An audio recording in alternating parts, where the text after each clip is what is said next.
आज का ये सीरीज़ हमारा है वर्डपैड के ऊपर, जो विंडोज़ के साथ इनबिल्ट आता है कि अगर आपको वर्डपैड के अंदर या कंप्यूटर के लिए कोई भी आर्टिकल राइट करना है, कोई रिज्यूम बनाना है, कोई छोटे मोटे डॉक्यूमेंट्स बनाना है, तो आप वर्डपैड का इस्तेमाल करके बना सकते हैं। देखिए मैंने यहाँ पे स्क्रीन पे वर्डपैड ओपन कर रखा है। मैं आपको बता देता हूँ कि वर्डपैड स्टार्ट कैसे करना है। तो मैं यहाँ से इसे क्लोज़ कर देता हूँ और डोंट सेव कर देता हूँ। वर्डपैड ओपन करने के दो तरीके हैं। पहले तो आप या तो यहाँ पे क्लिक कीजिए स्टार्ट मेन्यू में और फिर वहाँ पर आकर के आप सर्च कर लीजिए वर्डपैड, तो भी आपके स्क्रीन पे वर्डपैड आ जाएगा। और दूसरा तरीका है विंडो प्लस आर प्रेस कीजिए और वहाँ पे टाइप कीजिए वर्डपैड। वर्डपैड टाइप करने के बाद आप जैसे ही ओके या फिर एंटर करेंगे तो वर्डपैड ओपन हो जाएगा। अब डिस्कस करते हैं कि वर्डपैड के अंदर ये क्या क्या टूल्स हैं और इनका हम इस्तेमाल कैसे कैसे कर सकते हैं। तो हम स्टार्ट करते हैं फाइल मेन्यू से। यहाँ पे आपको दिख रहा होगा फाइल, इसको बोलते हैं फाइल मेन्यू। फाइल मेन्यू पे आप क्लिक करेंगे तो कुछ ऑप्शंस आएंगे जैसे new, open, save as, print, page setup, send, about और एग्जिट। तो इसके बारे में डिस्कस कर लेते हैं। न्यू मतलब अगर आपको आर्टिकल बनाते हुए आपको नया पेज चाहिए, मतलब नया डॉक्यूमेंट चाहिए, इस डॉक्यूमेंट पे भी आप काम करना चाहते हैं, इसके साथ अलग डॉक्यूमेंट भी लेना चाहते हैं, तो Ctrl+N दबा सकते हैं या फिर न्यू पे क्लिक भी कर सकते हैं। अगर वर्डपैड के अंदर कोई डॉक्यूमेंट फाइल बनी हुई है आपकी और उसको एडिट करना चाहते हैं ओपन करके, तो यहाँ पे ओपन पे क्लिक करेंगे या फिर Ctrl+O प्रेस करेंगे। डॉक्यूमेंट आपने बना लिया है, अब उस डॉक्यूमेंट को आप सेव करना चाहते हैं तो आप सेव पे क्लिक करेंगे या फिर Ctrl+S प्रेस करेंगे। यहाँ पे देखिए ऑप्शन है सेव एज का ऑप्शन। सेव एज का मतलब क्या होता है कि अगर आपने कोई डॉक्यूमेंट ऑलरेडी सेव किया हुआ है और उसको आप दोबारा एडिट कर रहे हैं और आप उसे सेव करना चाहते हैं एक नए नाम से और नए लोकेशन पे, मतलब जहाँ पर भी मैंने उस फाइल को पहले सेव किया था अब मुझे वहाँ ना करके कहीं और करना है और दूसरे नाम से करना है, तो आप सेव एज पे क्लिक कर सकते हैं। इससे क्या रहेगा कि आपका जो पुराना डॉक्यूमेंट था वो भी रहेगा और एडिट किया हुआ जो डॉक्यूमेंट है वो अलग से सेव हो जाएगा जिस लोकेशन पे या जिस नाम से आप चाहेंगे। डॉक्यूमेंट को, बने हुए डॉक्यूमेंट को आपको प्रिंट करना है तो डायरेक्ट आप प्रिंट कर सकते हैं। प्रिंट का पेज सेटअप करना है कि कैसा प्रिंट होना चाहिए वो कर सकते हैं। मेल के ज़रिए भेजना है या अबाउट वर्डपैड मतलब वर्डपैड के बारे में आपको पढ़ना है। एग्जिट करना है तो आप यहाँ पे एग्जिट पे क्लिक करेंगे। अब हम समझते हैं टूल्स के बारे में। फॉर एग्जांपल मैं यहाँ पे कुछ लिख देता हूँ, this is an example text. देखिए मैंने एक शब्द एक सेंटेंस लिख दिया और इसके अंदर हम चेंजेस करेंगे। अब देखिए वर्डपैड के अंदर क्या होता है कि अगर आप किसी भी वर्ड के अंदर, किसी भी टेक्स्ट के अंदर बदलाव करना चाहते हैं तो आप उसे पहले सिलेक्ट करते हैं। सिलेक्ट करने के लिए क्या करेंगे, या तो इधर क्लिक कीजिए या इधर क्लिक कीजिए, जहाँ से भी आपको टेक्स्ट को सिलेक्ट करना है वहाँ क्लिक करके रखिए और माउस को ड्रैग कीजिए लेफ्ट राइट, तो वो सिलेक्ट और डिसिलेक्ट होता रहेगा। अब बात करते हैं सिलेक्ट करने के बाद का प्रोसेस। सिलेक्ट किया मैंने तो देखिए यहाँ पे कॉपी कट का ऑप्शन आ गया। कॉपी कट का मतलब होता है कि आप जो सिलेक्ट किया आपने टेक्स्ट उसे कॉपी कर सकते हैं या कट कर सकते हैं। कॉपी करने से क्या होता है, जैसे मैंने सपोज़ यहाँ पे कॉपी किया, ये टेक्स्ट क्या हो चुका है, कॉपी हो चुका है। अब अगर मैं एंटर करता हूँ और अगर मैं यहाँ पे पेस्ट पे क्लिक करता हूँ तो जो टेक्स्ट मैंने कॉपी किया था वो यहाँ पे पेस्ट हो चुका है। इसी की तरह अगर मैं सिलेक्ट करके आर्टिकल को कट करता हूँ तो कट करने से क्या होगा, जो भी आर्टिकल मैंने सिलेक्ट करके कट किया वो वहाँ से रिमूव हो जाएगा और रिमूव होके मैं उसे जहाँ पर भी पेस्ट करूँगा वहाँ पे चला जाएगा। तो मतलब अगर मुझे टेक्स्ट का कॉपी करना है तो मैं कॉपी करूँगा और अगर ओरिजिनल टेक्स्ट को रिमूव करना है, इधर से उठा के कहीं और रखना है, तो आप क्या करेंगे, कट का इस्तेमाल करेंगे। अब यहाँ पे आते देखिए आपको दिख रहा होगा कैलिब्री। कैलिब्री का मतलब होता है, इसको बोलते हैं टेक्स्ट स्टाइल या फॉन्ट स्टाइल भी आप कह सकते हैं। फॉन्ट स्टाइल से क्या होता है कि जो भी आर्टिकल आपने बनाया हुआ है, सिलेक्ट किया हुआ है, उसका जो स्टाइल है टेक्स्ट का आप उसे चेंज कर सकते हैं। देखिए जैसे मैं यहाँ पे सिलेक्ट कर रहा हूँ, अलग अलग टेक्स्ट को सिलेक्ट कर रहा हूँ तो उसके अकॉर्डिंग हमारा टेक्स्ट का स्टाइल भी चेंज हो रहा है। अगला टूल है टेक्स्ट साइज़। अब यहाँ से मैं फ़ॉन्ट साइज़ को डिक्रीज़ और इंक्रीज़ कर सकता हूँ। देखिए मिनिमम पॉइंट दिया हुआ है 8, मतलब कि मैं टेक्स्ट की साइज़ को मिनिमम 8 पॉइंट तक स्मॉल कर सकता हूँ और मैक्सिमम इसे 72 पॉइंट तक लार्ज कर सकता हूँ। लेकिन अगर मुझे इसके अलावा कुछ नंबर चाहिए तो मैं मैनुअल वहाँ पे जाके टाइप करूँगा और फिर उसके हिसाब से एंटर करूँगा तो वो एडजस्ट कर देगा। 72 से ज़्यादा चाहिए मुझे, 75 क्लिक करके एंटर करता हूँ तो देखिए 75 इसने कर दिया। इसके अलावा ऑप्शन है यहाँ पे देखिए दो आपको दिख रहे होंगे और टूल्स, जिसका नाम है ग्रो फॉन्ट और एक का नाम है श्रिंक फॉन्ट। ग्रो फॉन्ट का मतलब है ये टेक्स्ट को 1 बाय 1 आप क्लिक करते रहेंगे, साइज़ में इंक्रीज़ करता रहेगा, और श्रिंक फॉन्ट की मदद से आप टेक्स्ट की साइज़ को डिक्रीज़ कर सकते हैं 1 बाय 1। ये टूल समझ में आया आपको। इसके बाद बात करते हैं बोल्ड टूल की। बोल्ड क्या करता है कि जो भी टेक्स्ट आपने सेलेक्ट किया हुआ है उसे डार्क करने का काम करता है बोल्ड। आप उस पर क्लिक करेंगे तो बोल्ड हो जाएगा, दोबारा क्लिक करेंगे तो अनबोल्ड हो जाएगा। मतलब टूल को अप्लाई करने के लिए भी आपको वहीं क्लिक करना है और अप्लाई करने से हटाने के लिए भी आपको वहीं पे क्लिक करना है। उसका अगला टूल है इटैलिक। इटैलिक पे आप क्लिक करते हैं तो जो फ़ॉन्ट आपने सेलेक्ट किया हुआ है उसका जो फ़ॉन्ट का स्टाइल है वो इटैलिक फॉर्म में चेंज हो जाएगा। इटैलिक फॉर्म भी एक फ़ॉन्ट स्टाइल है, जैसे यहाँ पे आपको ये फ़ॉन्ट दिख रहे थे। इसके अलावा है अंडरलाइन। अगर आप टेक्स्ट को सिलेक्ट करके अंडरलाइन पे क्लिक करेंगे तो टेक्स्ट के नीचे अंडरलाइन आ जाता है। अगला टूल है स्ट्राइक थ्रू। स्ट्राइक थ्रू का मतलब होता है कि जो टेक्स्ट आपने सेलेक्ट किया हुआ है उसे बीच में से आप उसे कट कर सकते हैं। ये या तो हाईलाइट करने के लिए यूज़ किया जा सकता है या फिर किसी वर्ड को गलत कर दिया हमने तो उसके लिए इस्तेमाल किया जा सकता है। अगला टूल है सबस्क्रिप्ट और उसका अगला टूल है सुपरस्क्रिप्ट। अब सबस्क्रिप्ट और सुपरस्क्रिप्ट क्या होता है कि जैसे टेक्स्ट के नीचे हमें स्मॉल फॉर्म में कुछ लिखना होता है या टेक्स्ट के ऊपर हमें स्मॉल फॉर्म में कुछ लिखना होता है। सपोज़ अगर हम किसी चीज़ का फॉर्मूला लिख रहे हैं, जैसे हम अगर वाटर का फॉर्मूला लिखना है तो हम कैसे लिखेंगे H2O। तो मैंने H2O लिखा, लेकिन फॉर्मूले में क्या होता है कि जो 2 होता है वो छोटा होता है, वो भी नीचे की तरफ, जिसको हम बोलते हैं सबस्क्रिप्ट। तो इस टाइप से आपको लिखना है तो आप जैसे H लिखते हैं और उसके बाद अगर मैं सबस्क्रिप्ट को ऑन कर दूं और फिर मैं कोई टेक्स्ट लिखूंगा या नंबर टाइप करूंगा तो देखिए स्मॉल साइज़ में आ रहा है, वो भी नीचे की तरफ, यानी कि बेस। और उसके बाद अगर मैं टूल को दोबारा डिसेलेक्ट करने के बाद ओ लिखता हूँ तो हाँ वापस वैसा कैपिटल साइज़ में आ गया। ये इसका हम यूज़ करते हैं सबस्क्रिप्ट के टाइम पे। और सुपरस्क्रिप्ट इसी का बिल्कुल उल्टा करता है। सपोज हमें लिखना है सेकेंड, तो मैंने 2 लिखा और उसके बाद मैंने यहाँ पे सुपरस्क्रिप्ट को ऑन किया और फिर ND लिखा मैंने, तो देखिए जो N और D है वो 2 के थोड़ा सा ऊपर चला गया, जिसको हम सुपरस्क्रिप्ट बोलते हैं। अब मैं अगर इस टूल को बंद कर देता हूँ। इसके बाद हमारा टूल है फॉन्ट कलर या टेक्स्ट कलर आप बोल सकते हैं इसको। ये क्या काम करता है, जो भी टेक्स्ट आपने सेलेक्ट किया हुआ है उस टेक्स्ट को आप रिकलर कर सकते हैं। देखिए मैं जैसे चाहूँ वैसे कलर कर सकता हूँ और अगर मैं ऑटोमेटिक रखूँगा तो ये ब्लैक ही रहेगा। इसके अलावा टूल है टेक्स्ट हाईलाइट का या फॉन्ट हाईलाइट भी आप इसे बोल सकते हैं। जो भी लाइन आपने सेलेक्ट किया हुआ है उस लाइन को अगर आप कलर से हाईलाइट करना चाहते हैं तो देखिए इस तरीके से वो हाईलाइट कर देगा। जिस भी लाइन को आपको करना है सिलेक्ट कीजिए, हाईलाइट में जाइए और बैकग्राउंड कलर में क्या चाहिए वो लीजिए और ओके कर दीजिए। देखिए इस तरीके से हाईलाइट कर देगा। अगर आपको हाईलाइट से हटाना है तो वापस उसे सिलेक्ट कीजिए, दोबारा हाईलाइट में जाइए और नो कलर कर दीजिए, फिर वो हाईलाइट से हट जाएगा। ये तो रहे फ़ॉन्ट के टूल। फ़ॉन्ट टूल मीन्स कि अगर आप इन टूल्स को अप्लाई करना चाहते हैं तो पहले फ़ॉन्ट को सिलेक्ट करेंगे और उसके बाद इन टूल्स को क्लिक करेंगे तो ही ये अप्लाई होगा। इसके बाद है पैराग्राफ टूल। पैराग्राफ टूल क्या होता है कि आप चाहे टेक्स्ट को सिलेक्ट करें चाहे ना करें, आप अगर टूल पे क्लिक करेंगे तो पूरे के पूरे पैराग्राफ पर ही अप्लाई होगा। जैसे 1 2 3 4 5 6 पैराग्राफ मैंने लिख दिया है। अगर ऐसे ही मैं मैक्सिमम ज़्यादा पैराग्राफ कर देता हूँ तो मैं टेक्स्ट को कॉपी करके पेस्ट कर देता हूँ। अभी मेरे पास कितने पैराग्राफ हैं, 1 2 3 4 5 6 पैराग्राफ अब मेरे पास है। अब पैराग्राफ ये बनता कैसे है, MS वर्डपैड या MS वर्ड के अंदर या कहीं पर भी आप कोई चीज़ आर्टिकल लिखते हैं, आर्टिकल लिखने के बाद आप लिखते जा रहे हैं तो एक पैराग्राफ में ही गिना जाता है। लेकिन अगर लिखने के बाद आप एंटर प्रेस कर देते हैं तो क्या होता है, वहाँ पे लाइन ब्रेक हो जाता है। तो जहाँ पर भी लाइन ब्रेक हो जाता है वहाँ पर एक पैराग्राफ कंप्लीट हो चुका होता है।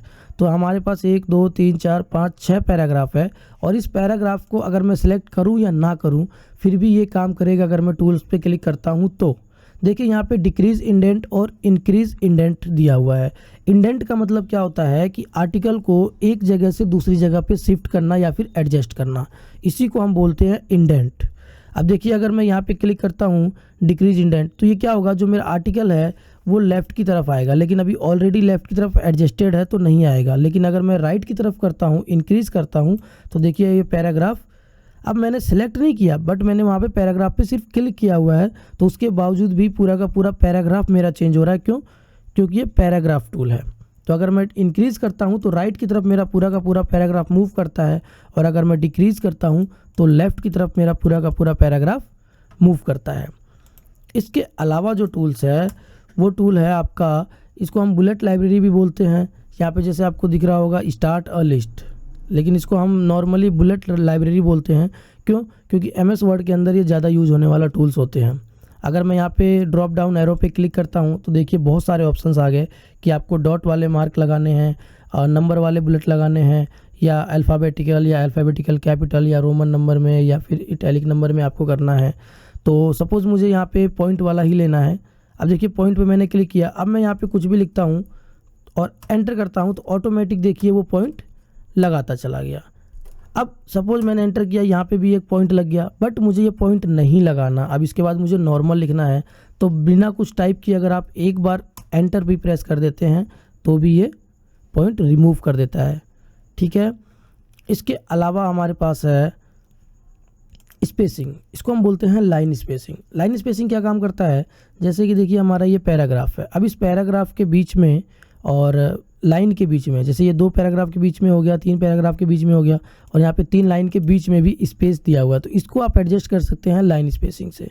जैसे मैं सिलेक्ट करता हूँ इन 3 पैराग्राफ को, यहाँ पे सिलेक्ट करने के बाद देखिए स्पेसिंग क्या है इनके बीच में 1.15। अगर मैं 1.0 करता हूँ तो देखिए थोड़ा सा एडजस्ट होता है, और कम करना चाहता हूँ तो मैं यहाँ पे जो दिख रहा है 10 पॉइंट स्पेस आफ्टर पैराग्राफ, मतलब हर पैराग्राफ के बाद 10 पॉइंट का स्पेस दिखा रहा है। अगर मैं इसे रिमूव करना चाहता हूँ तो यहाँ पे क्लिक करूँगा तो देखिए हर पैराग्राफ के बाद का जो स्पेस होगा वो रिमूव हो चुका होगा। लेकिन अगर आप ऐड करना चाहते हैं तो ऐड कर सकते हैं दोबारा। इसके अलावा हमारे पास ये 4 टूल्स दिख रहे हैं, इनको हम बोलते हैं अलाइनमेंट टूल। अब ये अलाइनमेंट टूल क्या काम करता है, हमारा जो पैराग्राफ होता है इन्हीं पैराग्राफ्स को अलाइन करता है। जैसे अभी ऑलरेडी इसने कहाँ पे अलाइन कर रखा है, लेफ़्ट, मतलब कि हमारा जो पैराग्राफ है सभी के सभी पैराग्राफ लेफ़्ट साइड में एडजस्ट हो रखा है। तो अगर हम कुछ भी आर्टिकल लिखेंगे तो लेफ़्ट साइड से लिखना स्टार्ट होता है। लेकिन अगर मैं इसे सेंटर में करना चाहता हूँ तो इसको मैं कर दूंगा सेंटर अलाइन। अगर मैं यहाँ पे सेंटर अलाइन पे क्लिक करूँगा तो देखिए मेरा जो पैराग्राफ है वो सेंटर में आ चुका है। अगर मैं छोटे पैराग्राफ को करके दिखाऊँ तो अब देखिए सेंटर में आ चुका है। अगर इसे आप राइट करना चाहते हैं तो राइट कर सकते हैं, लेफ़्ट करना चाहते हैं तो लेफ़्ट कर सकते हैं। ऐसे ही यहाँ पे दिया हुआ है जस्टिफाई। जस्टिफाई अगर आप क्लिक करते हैं तो जो सारा पैराग्राफ आपका होता है रहेगा तो लेफ़्ट में ही, लेकिन पैराग्राफ की जितनी भी लाइनें रहेंगी वो इक्वल हो जाती हैं, इक्वल साइज़ की हो जाती हैं, यहाँ से भी लेफ़्ट से भी और राइट से भी हो जाती हैं। तो लाइन को बराबर करने के लिए हम जस्टिफाई का यूज़ करते हैं। इसके अलावा टूल है पिक्चर्स। अगर आप डॉक्यूमेंट के अंदर कोई भी पिक्चर ऐड करना चाहते हैं तो आप यहाँ पे पिक्चर पे क्लिक करेंगे और पिक्चर पे क्लिक करने के बाद आपको जो भी आपने पिक्चर वगैरह डाउनलोड किया हुआ है उस पिक्चर पे आप क्लिक करने के बाद आप उस पिक्चर्स को सिलेक्ट करेंगे। और मैं यहाँ पे कोई भी एक पिक्चर ले लेता हूँ, जैसे ये ले लेता हूँ और देखिए मैं यहाँ पे एक पिक्चर मैंने ऐड कर दिया। अब पिक्चर ऐड करने के बाद क्या होता है वर्डपैड में कि साइज़ में बहुत बड़ा आ जाता है, तो आप इसे एडजस्ट करेंगे। यहाँ पे देखिए पिक्चर के चारों तरफ आपको डॉट्स दिख रहे होंगे, इन डॉट्स पे क्लिक करके माउस को ड्रैग करेंगे तो पिक्चर का साइज़ छोटा या बड़ा आप कर सकते हैं। ठीक है, अब रही बात पिक्चर को मूव करने की, तो वर्डपैड में पिक्चर को इधर से उधर मूव करना थोड़ा सा टफ टॉपिक हो जाता है क्योंकि ये इनलाइन अलाइनमेंट होता है। अब इनलाइन अलाइनमेंट क्या होता है, जब आपको मैं एमएस वर्ड बताऊंगा आगे की वीडियो में तो वहाँ पे आपको ये बहुत अच्छे से समझ में आएगा।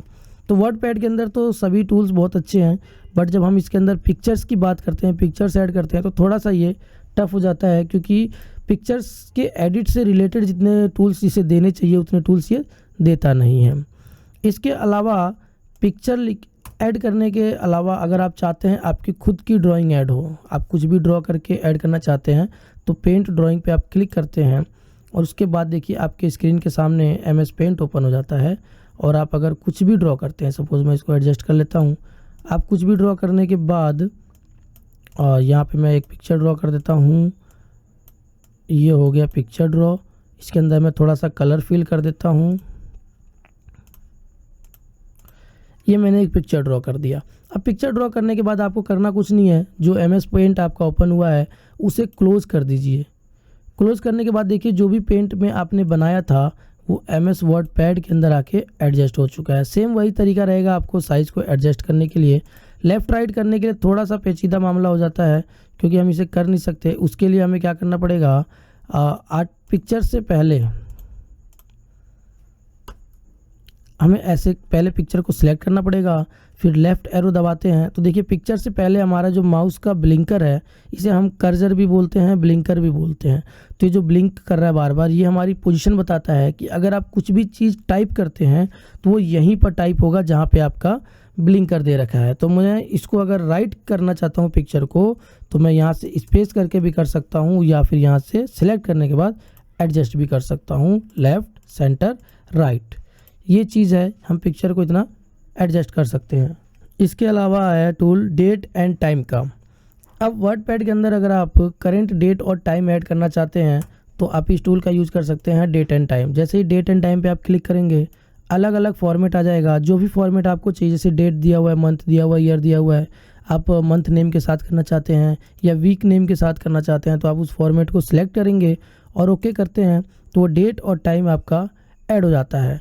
अगला टूल है इंसर्ट ऑब्जेक्ट। अब इंसर्ट ऑब्जेक्ट क्या होता है कि वर्डपैड के अलावा जो थर्ड पार्टी एप्लीकेशंस होते हैं उनके भी अगर कोई टूल्स या कोई प्रोजेक्ट आप ऐड करना चाहते हैं वर्डपैड के अंदर तो आप इंसर्ट ऑब्जेक्ट पे क्लिक करते हैं तो आपके कंप्यूटर के अंदर जो जो थर्ड पार्टी एप्लीकेशंस इंस्टॉल्ड होंगे उसके अकॉर्डिंग आ जाएगा। जैसे कंप्यूटर में मेरे फ़ोटोशॉप है तो फ़ोटोशॉप की इमेज अगर मैं ऐड करना चाहता हूँ तो वो आ जाएगा। कोरल का बारकोड भी है, अगर मैं बारकोड कोई ऐड करना चाहता हूँ तो बारकोड ऐड कर सकता हूँ। किसी प्रकार का माइक्रोसॉफ्ट का ग्राफ चार्ट या पावर पॉइंट का कोई ऑब्जेक्ट ऐड करना है तो मैं कर सकता हूँ। मतलब थर्ड पार्टी के जितने भी एप्लीकेशंस के टूल्स होते हैं या कोई डॉक्यूमेंट बना हुआ है, पिक्चर बना हुआ है, आप उसे ऐड करना चाहते हैं तो आप यहाँ पे ऐड कर सकते हैं इंसर्ट ऑब्जेक्ट की मदद से। अगला टूल है दोस्तों फाइंड रिप्लेस का। फाइंड रिप्लेस का जो टूल है ये मैं आप लोगों को MS वर्ड का जब बताऊंगा तो उसमें बहुत अच्छे से समझा पाऊंगा, क्योंकि ये जो वर्डपैड है ये इनबिल्ट माइक्रोसॉफ्ट विंडोज़ का इनबिल्ट डॉक्यूमेंट सॉफ्टवेयर है जहाँ पे आप डॉक्यूमेंट से रिलेटेड कुछ भी काम कर सकते हैं, आर्टिकल लिखना, रिज्यूम बनाना वगैरह वगैरह। तो ये बिल्कुल एडवांस सॉफ्टवेयर नहीं है, बेसिक सॉफ्टवेयर है। तो इसके बाद जो हम जानेंगे वो MS वर्ड को जानेंगे। MS word complete word processing software है, मतलब वर्ड आर्टिकल से रिलेटेड आप कंप्लीट टूल्स आप उसमें अप्लाई कर सकते हैं, कंप्लीट तरीके आप उसमें लगा सकते हैं। ये तो रहा होम के बारे में, ये होम के सभी टूल्स थे आपके। अब हम बात करते हैं व्यू टैब के टूल। जैसे आपको दिख रहा है फाइल, होम, व्यू, इन्हें हम बोलते हैं टैब। तो अब बात करते हैं हम व्यू टैब की। अब व्यू टैब पे आप क्लिक करेंगे तो देखिए जूम इन जूम आउट का ऑप्शन दिया हुआ है। अगर आप इस पे जूम इन पे क्लिक करते हैं तो आपका आर्टिकल जूम होगा और जूम आउट करते हैं तो स्मॉल होगा। इसी के अलावा अगर आप 100% पे क्लिक करते हैं तो आपका आर्टिकल 100% रिसाइज हो जाएगा जैसा भी वो होगा। अब यहाँ पे देखिए ये पेज है, जितना भी हमें ग्रीन वाइट स्पेस दिख रहे हैं इनको हम बोलते हैं प्रिंट एरिया। और ऊपर देखिए ये रूलर दिख रहा है, इसको हम रूलर बोलते हैं। अगर आप इसे हाइड करना चाहते हैं तो रूलर को अनटिक करेंगे हाइड हो जाएगा और टिक करेंगे तो अनहाइड हो जाएगा। बाकी जो ब्लिंकर है ये हमें बता रहा है हमारी पोजीशन की, कहाँ पर हम आर्टिकल लिख सकते हैं। बाकी वर्ड रैप है। वर्ड रैप क्या होता है कि अगर हम किसी शेप के अंदर आर्टिकल्स को लिखते हैं तो वो एक लाइन में लिखता चला जाता है, लेकिन अगर हम वर्ड रैप कर देते हैं तो किसी शेप का जो बॉर्डर होता है, जैसे यहाँ से देखिए इस पिक्चर का बॉर्डर यहाँ से लेकर के यहाँ तक है, तो अगर मैं इसके अंदर आर्टिकल लिखूँ तो वो बढ़ता चला जाएगा। लेकिन अगर मैं वर्ड रैप करके लिखता हूँ तो इस बॉर्डर को रिस्पेक्ट करेगा। इस बॉर्डर पे जाने के बाद नेक्स्ट लाइन जनरेट हो जाएगी, फिर इस बॉर्डर पे जाने के बाद नेक्स्ट लाइन जनरेट हो जाएगी। तो इसकी वीडियो में हम इतना ही रखते हैं। और लास्ट जो आपको बता सकता हूँ मैं जाते जाते कि यहाँ पे देखिए रूलर के ऊपर ये ग्रे स्पेस है और वाइट स्पेस है। तो जितना ग्रे स्पेस होता है ये हमारे बताता है प्रिंट एरिया को कि हम सिर्फ इतने ही एरिया में आर्टिकल को टाइप कर सकते हैं। बाकी जो ग्रे एरिया है इस ग्रे एरिया में हम काम नहीं कर सकते, इसको हम बोलते हैं मार्जिन एरिया। मार्जिन मतलब जो एरिया हम छोड़ देते हैं। अब यहाँ से अगर मैं इस ग्रे को मैं इधर उधर मूव करना चाहूँगा तो नहीं होगा, लेकिन MS वर्ड में ये बहुत आराम से हो जाता है। तो वर्डपैड में हम इतना ही रखते हैं। बाकी MS वर्ड में हम वर्ड प्रोसेसिंग को कंप्लीट सीखेंगे कि हम MS वर्ड का इस्तेमाल करके कंप्लीट कैसे सारी चीज़ों को, डॉक्यूमेंट को इंटरेस्टिंग बना सकते हैं।